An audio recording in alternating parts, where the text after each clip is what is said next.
G'day Internet, welcome back to another video. This here is my Apple 2GS. The 2GS is quite a nice machine. I wish I could get more use out of it because you may have noticed there is a significant component of it missing. The monitor. I do actually kind of have a monitor. It's very dead. It's in pieces around here somewhere. Now, to get video out of a 2GS can be a little tricky, I guess. It uses an analog RGB signal running at 15 kilohertz, much like the Amiga. So you can simply do a SCART cable, and it does give, it gives an okay image quality. And there are other things like the VidHD and a couple of other add-ons. But I'm going to do something a little different. I'm going to wire this up for an RGBtoHDMI, which, as most people probably know, is the little device that runs off a Pi Zero that does all kinds of different video conversions through to HDMI. Now, this mod is by no means rocket science. Although I have actually had a few people kind of go, that looks a little complicated in regards to the wiring. But I promise you it isn't, as long as you take your time. And the short version is, if I can do it, pretty much anyone can. So I'm going to whip the mainboard out of this machine and then we can start taking a look at what needs doing. So here is the mainboard out of my 2GS. And as you take a look, it's a 2GS mainboard. There is many like it, but this one is mine. The main area that we want to take a look at is in this area here, because this is what's called the VGC, or essentially the video chip. What we have here is the main video chip, but the main area that we're going to be picking signals up are actually underneath these 3 resistor packs and a couple of other spaces. And we're going to be working mainly on the underside of the board. Well, we're actually going to be working completely on the underside of the board, I should say. So if I flip this over, here is the back of those 3 resistor packs, which is where we're going to be doing most of the soldering, and there's a few other little spots around that we need to wire to as well. So what are you going to need to do at least the inside part of this mod? Well, it's actually pretty simple. Hardware-wise, all I'm going to use is a male DB25 connector and length of ribbon cable, and this is 16 cores because it was a 50-core wire that I've simply just ripped 16 off. So let's get started. Now, I've obviously gone and mounted this in my little PCB holdering thing to make life at least a little easier. I have my laptop here, which has got the wiring diagram, because no, I don't know this off the top of my head. And if you take a look at the PCB, I'm not going to try and bullshit you. This is not the first time I've done this. I worked it out previously, removed it all, and now we are here on camera. A couple of things to get started though. Obviously I'm using this, which has got a red line on it to mark pin 1, just to make life a little easier. And we also need to think about cable length. Now, I know that I want to come from kind of here where the cable will wrap around to the top side. And I know my furthest wire point is this one just here. But I also know that I'm going to probably want to come around the side or something like that. So when it comes to cable length, I'm going to give myself, let's say, that much. And what I want to do is I actually want to put a crease in the ribbon cable, so I've kind of got a static point, if that makes sense. And so therefore I know I've got the same point every time to work from when it comes to cable length, because a lot of this job is a case of split off wire from the ribbon cable, measure the length, snip, trim, solder, right? That's pretty much all we're doing. But it should kind of work out semi-neat. Well, it did last time, so hopefully I can do that again. And one last thing before we get started, here is the naming convention of the pins we're talking about. And here is where each wire pin goes to. Now, the way I'm going to be doing this is in my own particular way. I'm basically going to be working from this row, then this row, then this row, and then the couple of other random bits that we've got going on. Which means I'm actually going to be starting with H4 pin 2, which is just there. And that should be wire number 11. So I know I've got 16 wires here. 1, 2, 3, wait a minute. 16, 15, 14, 13. But what I'm going to do first is I'm actually going to I'm going to separate all the wires back to a kind of known point as well, which if you look here, I'm probably going to go for about there-ish. Right, there's all our wires all split up, and now we can really just start kind of trimming them to length and wiring it all up. So I did say wire number 11 first, so 1, 2, 3, 11. So we know it wants to go to that there. Actually, you know what? I'm going to take it off this. This is just going to get annoying. And the other thing I'm going to do is I'm actually going to put a bit of Kapton tape here to kind of hold it all in place like that. Right, that should make my life a little bit easier. Okay, so what did I say? Number 11. Now I've got to count it all again. Okay, and it needs to go to H4 pin 2, which is this guy just here. So I'm going to get a rough idea of length.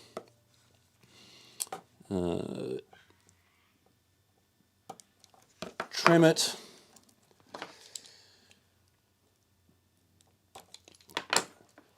Strip it.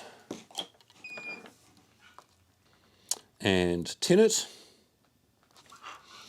and carefully lay it down to pin 2.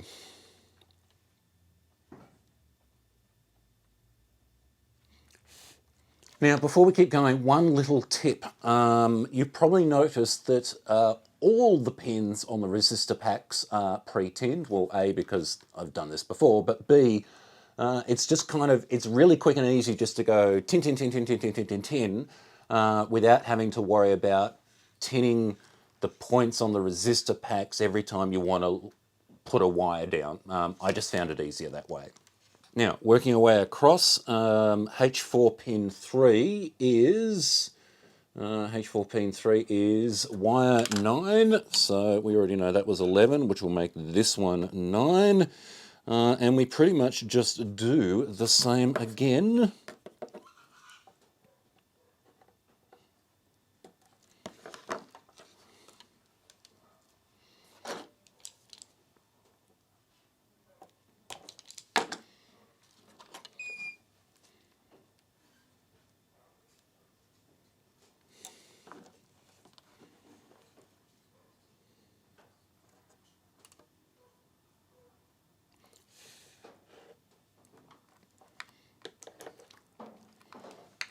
And there's at least the first 2 pins done. Now, I'm not going to sit here and make you watch the whole lot, so we'll do a bit of a fast forwarding going on here.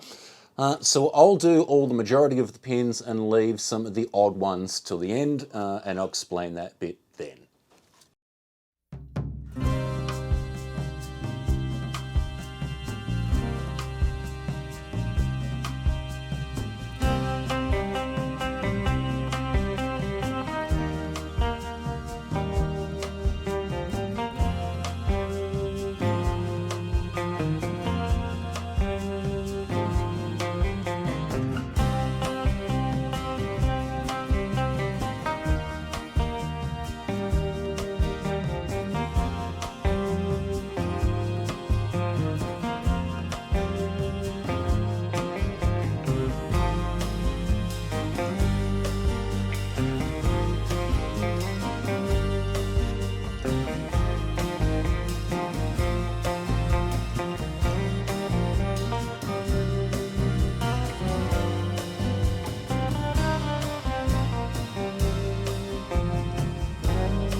So that's the majority of the wiring done, all done to those 3 main resistor packs. We should only have 3 wires left over. One is sync, which goes to a weird point off to the side, and 2 actually need to be wrapped around underneath where we've laid our cable. So first, the sync. It actually runs up to this point just here. I hope you can see that. You can. Right, and it is wire 14, which is this guy just here. So I need to route him over to there.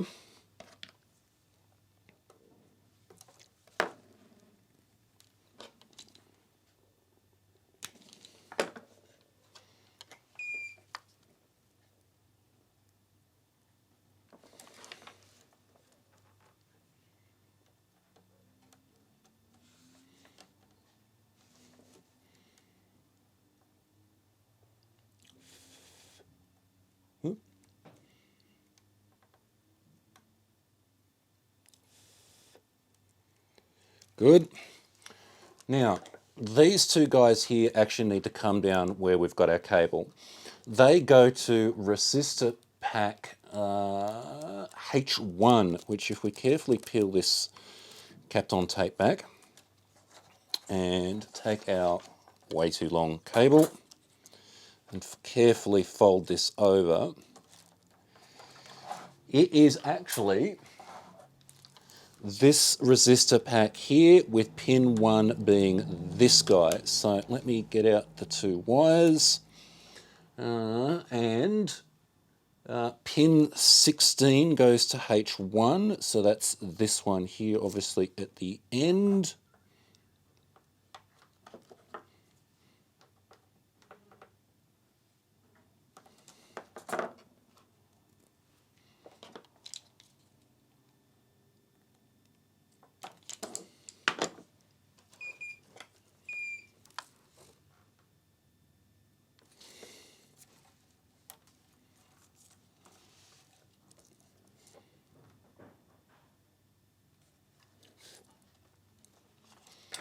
And finally,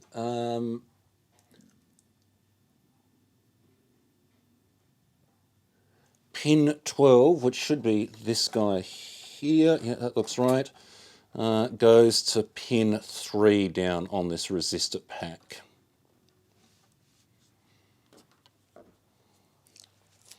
And I should now be able to carefully fold this back, and I can. It's not pulling on those wires.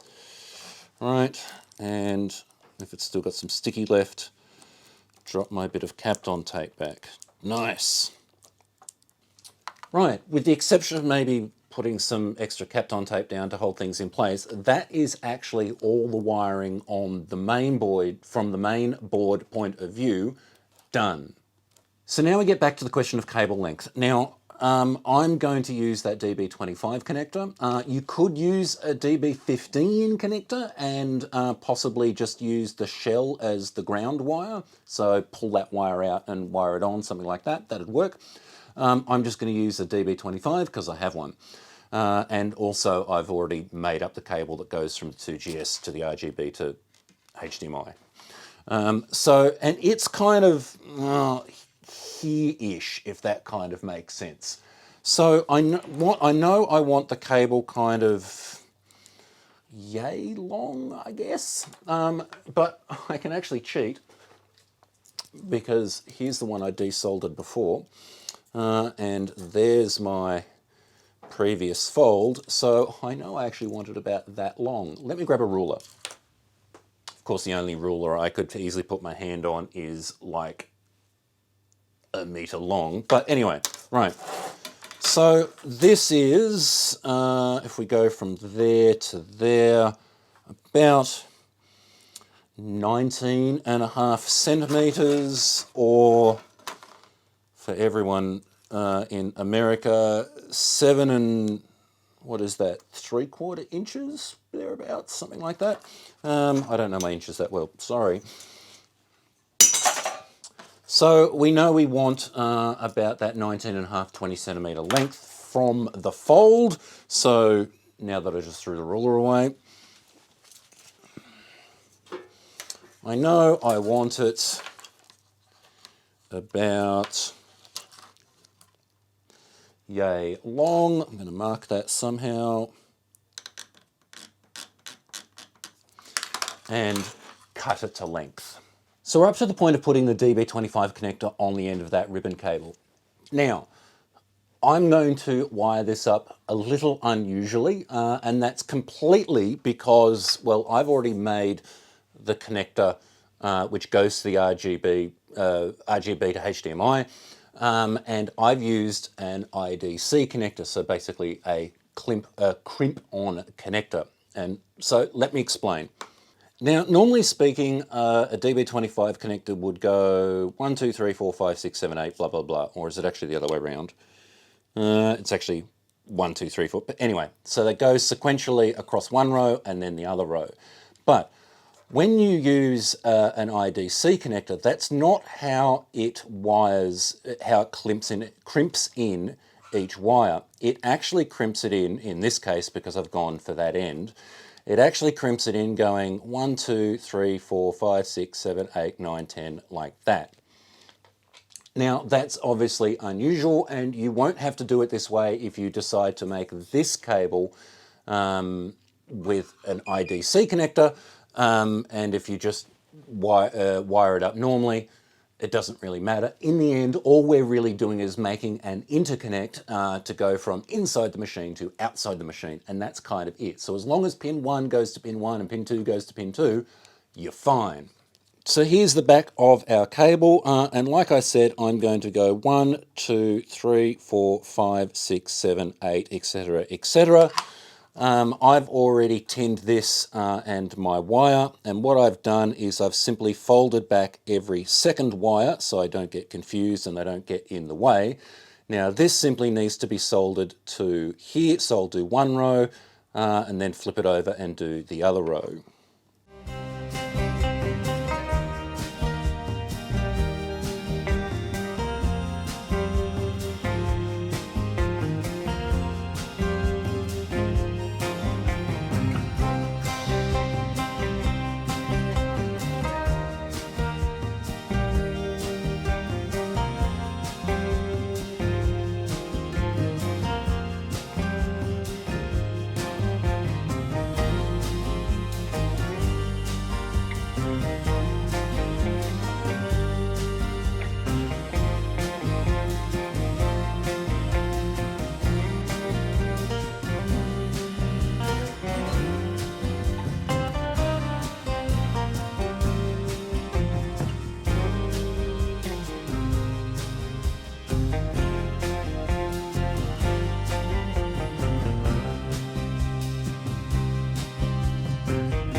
Right, never the easiest job when I'm trying to keep things in camera. I've got no idea how much I blocked the shot from the overhead camera. But let's get you out of the way, you out of the way. That is now wired up and will match the cable that I've already made. Now, don't get me wrong, it probably would have been a lot easier to simply do this as an IDC connector as well, but I usually do my IDC connectors with my bench vise, which is like over there, and I don't really feel like taking the motherboard onto that dirty, crappy bench because it's all kind of connected. Although in hindsight, having known my length from this, I probably could have just done that first. Oh well. Right, we're getting close. We now can put the mainboard back into the case, and this just slots in here, and there's a series of clips and a series of clips. Now, we want to attach this before the power supply goes back in, and we're going to use this open slot just here. Righto, this just goes in. I've already put a nut and bolt on that one just to kind of make life a little easier, because I should, in theory, be able to slot that in. It is a bit of a tight squeeze, but it does go in. Right, I can now tighten up the bottom one.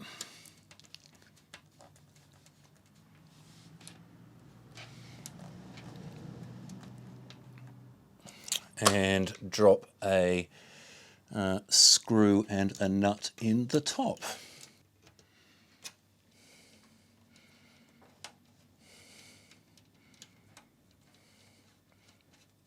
And we have a nice neat plug on the back to plug in our RGB to HDMI.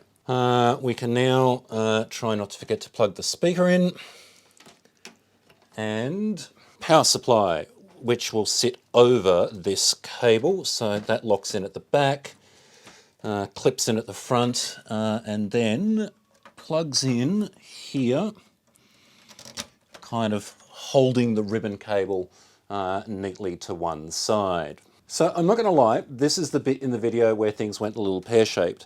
The way this wiring works is it's actually able to power the RGB to HDMI. Now, quick side note, this is the 12-bit variant with the 16-way breakout.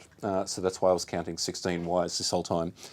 And it's able to power the whole thing via the 16-way pinout. I plugged it all in, I turned it all on, and the RGB to HDMI just was getting no power, nothing. I then poked around with the multimeter to see where I had voltage, so on and so forth. And it turns out that I had completely screwed up the wiring to the back of the mainboard. Luckily, I don't think I've actually done any damage, but I basically got H2 and H4 mixed up and wired a whole bunch of stuff. So if you were keeping track in the video when I was wiring that up, that's not how it's meant to look like. This is what it's meant to look like. And now it is all wired up correctly, I hope. So I should be able to take my RGB to HDMI, I should be able to plug this into our DB25 connector. I should be able to, I really need to glue the lid for this back together, plug this into my monitor. I should be able to bring in some power, and in theory, it went beep, that's got power, and there it is, it works. Something must be going wrong with my booty because RAM disk too large, not enough memory. Oh, I haven't got my memory expansion in. Hang on. Plug my 4 meg memory back in.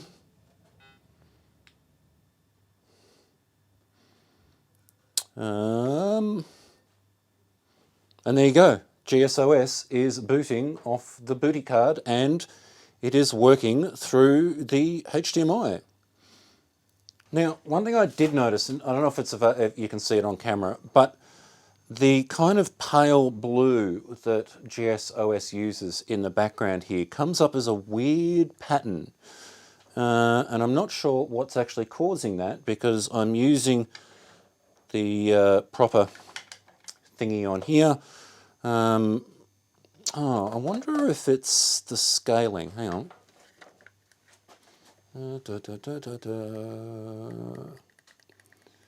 What if we make this, where are we? Actually, that's pretty sharp. And this is all now a consistent pattern. Okay, that's all right. And there we go. There is my 2GS back up and operational now that I have something I can display, plug in as a display. It is beautifully sharp, which is exactly what I would expect for an RGB to HDMI device. Now, I believe it was actually Adrian who did the profile for this, so yeah, there you go. But if we've got to be honest with ourselves, a modern whatever inch, 24-inch widescreen Samsung monitor, it's not really the best look for a 2GS, is it? I mean, it's great, it's big, it's sharp and all the rest of it, but it looks a little out of place. But that is a problem I intend to solve in a future video, so you'll have to stay tuned for that. But for now, that will pretty much do it. If you like the video, click like, subscribe, all the usual YouTubey stuff. I'd like to give a massive shout out to my Patreons who are scrolling up the screen as I speak. If you'd like to help support the channel, there is a link in the description. But until then, I'll see you in the next one.